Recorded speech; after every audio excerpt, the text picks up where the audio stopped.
In times past, there lived a king and a queen who said to each other every day of their lives, "Wouldn't it be nice if we had a child?" And yet they had none. But one day, when the queen was bathing, there came a frog out of the water. He looked at her and he said, "Thy wish shall be fulfilled. Before a year has gone by, you will have a daughter." And as the frog foretold, so it happened. And the queen bore a daughter so beautiful that the king could not contain himself for joy, and he ordained a great feast. The king sent invitations to all of his relatives, his friends, and his acquaintances, and also the wise women, in hopes that the wise women would be favorable and kind to the child. There were 13 wise women in his kingdom, but he only provided 12 golden plates for them to eat from. One of them had to be left out. However, the feast was celebrated with all splendor. And as it drew to an end, the wise women stood forward to present to the child their wonderful gifts. One bestowed virtue, one beauty, a third riches, and so on. Whatever there is in the world to wish for. And when 11 of them had said their say, in came the uninvited 13th, burning to revenge herself. And without greeting or respect, she cried out with a loud voice, "In the 15th year of her age, the princess shall prick herself with a spindle, and shall fall down dead." Without speaking one more word, she turned away and left the hall. Everyone was terrified at what she said. When the 12th came forward, for she had not yet bestowed her gift, she could not do away with the evil prophecy, yet she could soften it. So she said, "The princess shall not die, but fall into a deep sleep for 100 years." Now the king, being serious of saving his child even from this misfortune, gave commandment that all the spindles in his kingdom should be burnt up. The maiden grew up, adorned with all the gifts of the wise women, and she was so lovely, modest, sweet, kind, and clever. Everyone who saw her loved her. It happened one day, she being already 15 years old, that the king and queen rode abroad, and the maiden was left behind alone in the castle. She wandered about into all the nooks and corners, and into all the chambers and parlors, as her fancy took her, till at last she came to an old tower. She climbed the narrow winding stair, which led to a little door, with a rusty key sticking out of the lock. She turned the key and opened the door, and there, in the little room, sat an old woman with a spindle, diligently spinning her flax. "Good day," said the princess. "What are you doing?" "I am spinning," answered the old woman, nodding her head. "What thing is this that twists around so briskly?" asked the maiden, and taking the spindle into her hand, she began to spin. But no sooner had she touched it than the evil prophecy was fulfilled, and she pricked her finger with it. In that very moment she fell back upon the bed that stood there and lay in a deep sleep. And the sleep fell upon the whole castle. The king and queen, who had returned and were in the great hall, fell fast asleep, and with them the whole court.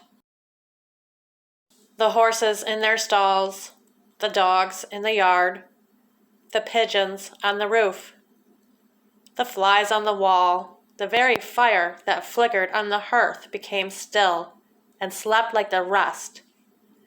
And the meat on the spit ceased roasting, and the cook, who was going to pull the servant's hair for some mistake she made, let her go and yawned, and he went to sleep. And the wind stopped, and not a leaf fell from the trees about the castle. Then around the castle grew a hedge of thorns, thicker every year, until at last the whole castle was hidden from view, and nothing of it could be seen but the vane on the roof.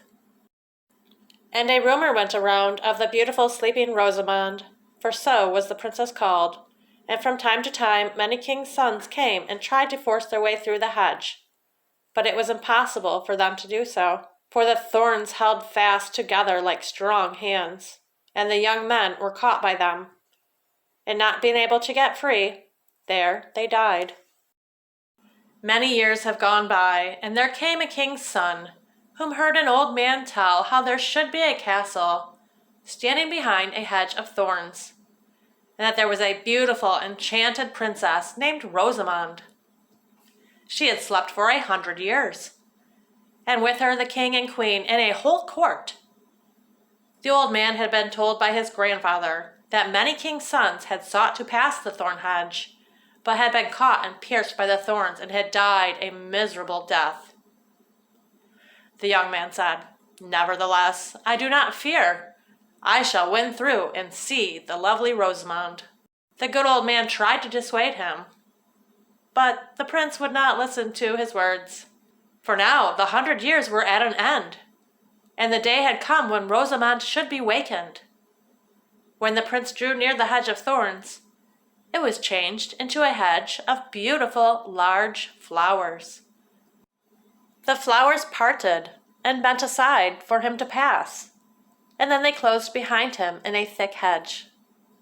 When he reached the castle yard, he seen a brindled hunting dog lay asleep, and on the roof the pigeons were sitting with their heads, asleep. When he came indoors, the flies on the wall were asleep. The cook was asleep, and the kitchen maid that had a fowl on her lap ready to pluck was asleep. Then he went higher and saw in the hall the whole court laying asleep, and the king and the queen on their thrones asleep. And still he went farther. All was so quiet, and he could hear his own breathing. And at last he came to a tower, and he went up the stairs, and he opened the little door. And in a little room lay Rosamond. And when he saw her looking so lovely in her sleep, he could not turn his eyes away from her. Presently he stooped and kissed her, and she awakened, and opened her eyes, and looked very kindly on him. And she rose, and they went forth together. And the king and the queen and the whole court woke up, and they gazed on each other with great eyes of wonderment. And the horses in the stalls got up, and they shook themselves, and the hounds sprang up and wagged their tails, and the pigeons on the roof drew their heads up. They looked around, and they flew into the field. The flies on the wall crept on a little farther. The kitchen fire leapt up and blazed, and cooked the meat. The chef ended up pulling the server's hair, and she roared out, and the maid went on plucking the fowl. Then the wedding of the prince and Rosamond was held with all splendor, and they lived very happily together until their lives' end. King Ludwig II had Castle Neuschwanstein built. The name means New Swan Stone. He based a lot of it off of things he'd seen at the theater. It was basically a fantasy land. Unfortunately, he never got to see it finished, and he died mysteriously in a lake. Disneyland based their castle after his castle. There are many tales of the Sleeping Beauty, and I found this one in the public domain. It was made in 1882 and translated by Lucy Crane, read by Deborah Faye. I'm rather fond of Fantasyland.